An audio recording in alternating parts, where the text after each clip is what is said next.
Salut les amis, j'espère que vous allez bien et bienvenue faire de plus sur une nouvelle vidéo. Aujourd'hui, je vais partager avec vous un compresseur qui utilise la technique de chez Glue. Le plus surprenant, on a nommé le compresseur en question Glue et vous tous vous connaissez la fonctionnalité. Pourquoi utiliser la technique de Glue en mastering? Pourquoi est-ce que je décide de vous présenter ce compresseur? Parce que moi, je le dis toujours ici, je suis à la recherche des effets qui cumulent plusieurs fonctionnalités et par rapport à ce compresseur, étant donné qu'en mastering, moi particulièrement, cette technique, je ne peux vraiment pas m'en passer, mais il y a également une autre technique que j'utilise généralement en mastering lorsque je constate que je n'ai vraiment pas de stéréo, donc, ou alors lorsque j'en ai vraiment trop.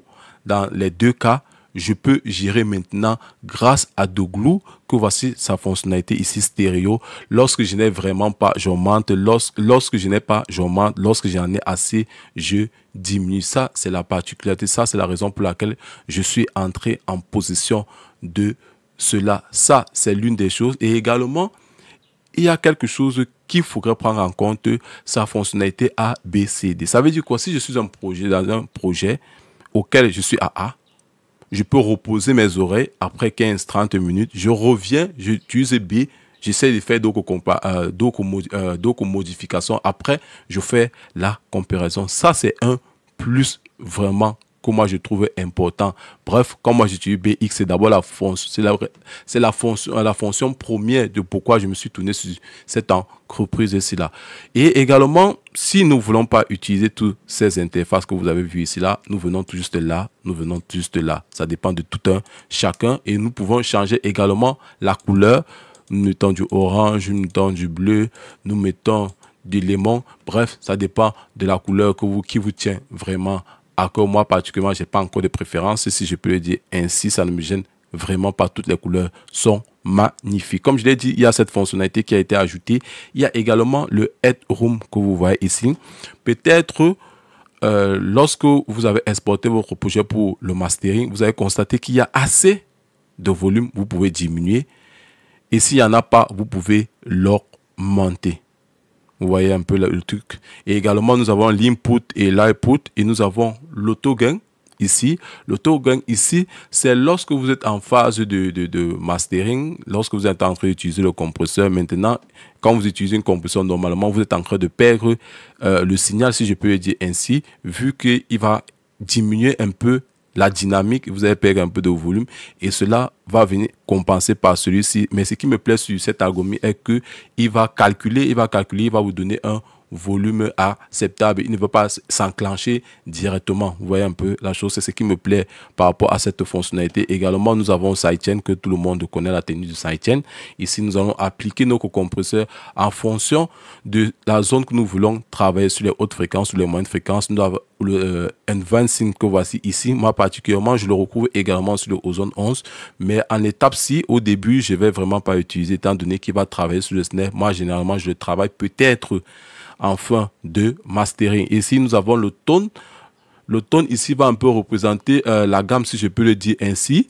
Nous passons d'une octave à une autre. Ça va représenter le tone. Il y a également ce transformer Hero. Je ne sais pas si vous connaissez le compresseur Hero également. C'est ce qui m'a un peu interpellé, mais je l'utilise vraiment pas trop. Et le plus surprenant ici, comme vous avez constaté, ici, nous avons deux bandes. Nous avons la bande de ligne.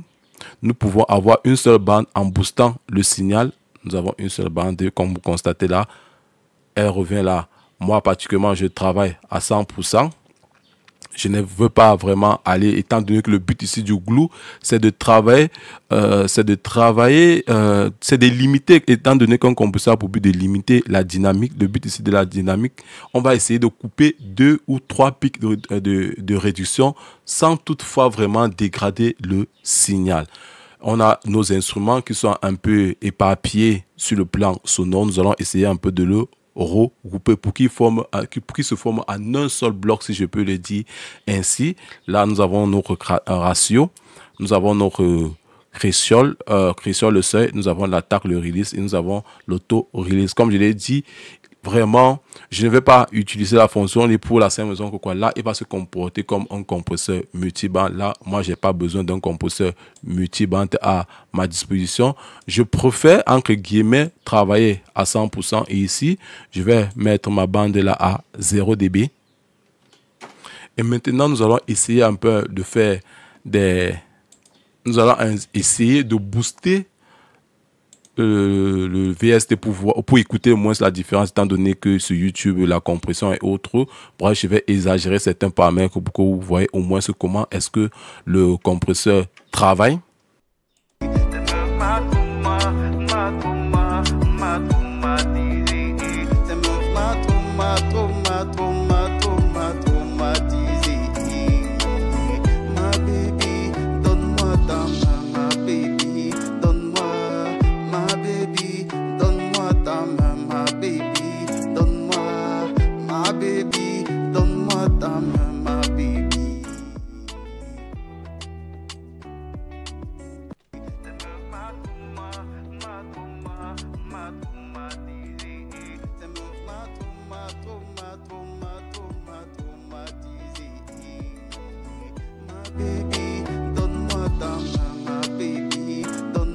Ouais, comment j'ai exagéré mon seuil ici. Comme vous l'avez constaté, j'ai exagéré le seuil et j'ai activé mon auto gain. J'ai exagéré comme le paramètre, si je peux le dire ainsi. Vous vous rendez compte qu'il a ajouté pratiquement 12 dB. Je vais remettre mon seuil à 0. Je vais remettre ma sortie comme ceci. Nous allons écouter.